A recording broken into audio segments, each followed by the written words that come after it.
여러분 안녕하세요. 찾아가는 새벽기도 시카고 예수사랑교회 조선영 목사입니다.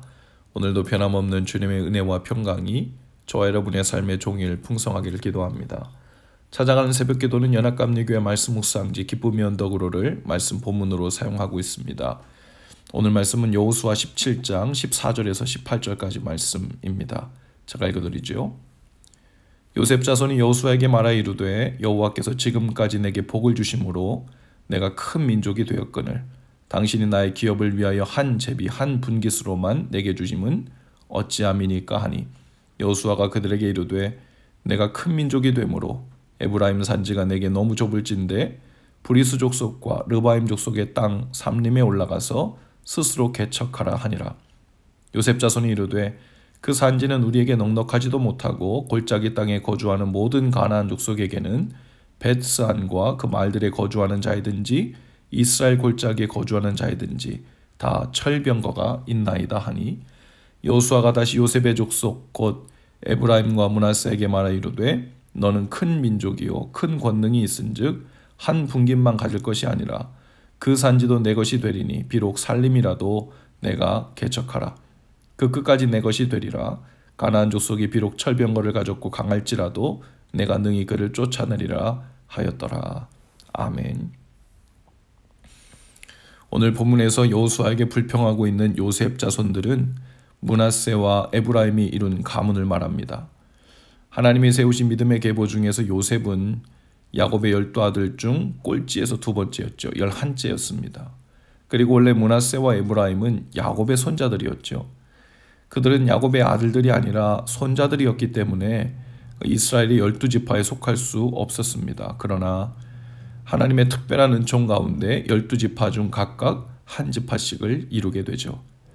12형제 중에 레위 가문이 그 대신에 12지파에서 빠져서 레위 지파가 되어서 각각 지파에 나누어져서 제사장 직분을 감당하게 됩니다.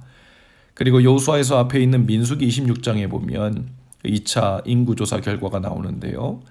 가나안 정복전쟁 전에 모세가 지도자였을 때 20세 이상으로 군인이 될 수 있는 자를 계수한 것입니다. 이때 인구를 보면 흥미로운데 므낫세 지파가 52,700명, 에브라임 지파가 32,500명. 그런데 요셉 자손들은 군인만 85,200명이나 되었습니다. 이는 인구가 제일 많았던 유다 지파의 76,500명을 넘어서는 가장 많은 수였죠. 하나님은 이러한 요셉 자손들을 지파로도 승격시켜 주셨을 뿐 아니라 군사력으로도 야곱의 12형제 중 가장 강성하도록 축복하신 것이죠. 게다가 이스라엘의 두 번째 지도자인 여호수아는 에브라임 지파에 속한 눈이라는 사람의 아들이었어요. 그러니 여호수아도 요셉 자손들 출신이었죠. 요셉 자손들 중에서는 여호수아의 사촌들도 있었고 조카들도 있었을 것입니다. 아마도 요셉 자손들은 이 혈연 관계를 의지해서 여호수아에게 개별적으로 나아가 그 분배받은 땅에 대해 서운한 마음을 다른 지파들보다도 편하게 토로할 수 있었던 것 같습니다. 그런데 요셉 지파에 문제가 있었죠. 먼저 그들은 하나님의 주권을 인정하지 않았습니다. 그들은 지금 제비 뽑아 분배받은 땅에 대해 불만을 토로하므로 이 땅 분배에 대한 하나님의 주권을 인정하지 않고 있는 거죠. 그들은 그들이 받았던 땅을 마치 하나님이 아니라 여호수아가 나눠준 것처럼 말하고 있는 겁니다. 땅 분배의 주권이 마치 여호수아가 있는 것처럼 생각한 거죠. 그리고 같은 지파인데도 자신들을 더 신경 써주지 않는 것 같은 여호수아에게 그 서운한 마음을 토로하고 있는 겁니다. 본래 가나안 땅 분배 방법은 여호수아가 정한 것이 아니라 이스라엘이 가나안 땅에 들어가기 전부터 하나님께서 모세에게 말씀하신 내용이었으므로 여호수아의 의도가 아니었죠. 두 번째는 그들의 욕심이 지나친 겁니다. 그들은 지파 이기주의로 다른 지파들보다 더 많은 땅을 차지하려 한 것입니다. 그래서 자신들은 두 지파인데 하나의 제비로 하나의 분깃만을 받았다고 불평했는데요. 그러나 요셉 자손들은 사실 므낫세 반지파가 먼저 길르앗과 바산을 차지하고 그 후에 나머지 므낫세의 남은 반지파와 에브라임 지파가 한 제비를 뽑아 한 분깃을 분배받은 형식이었죠.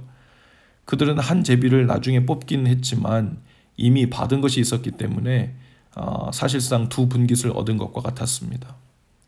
여호수아는 땅이 좁다고 불평하는 요셉 자손들에게 산림에 올라가서 스스로 개척하라고 명령합니다. 스스로 곧 자립적으로 다른 사람을 의지하는 것이 아닌 하나님만을 의지하고 개척하라는 거죠. 개척하라는 말이 무슨 뜻이었을까요?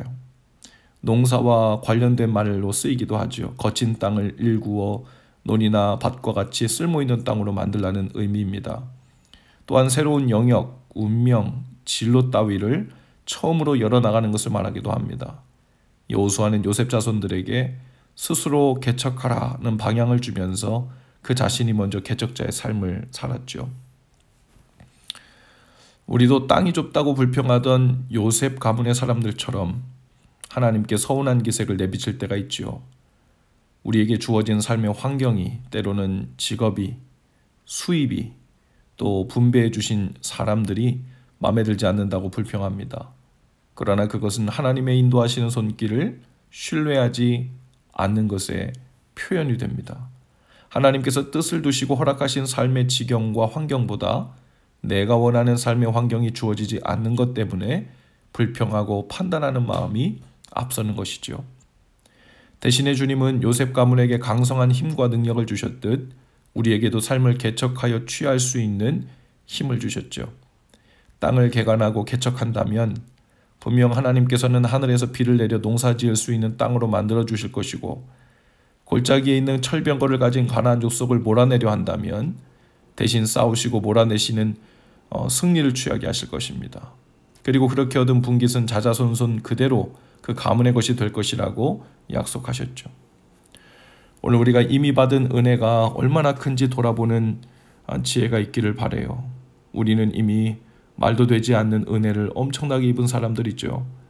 죽을 죄인이 하나님의 자녀가 되었습니다.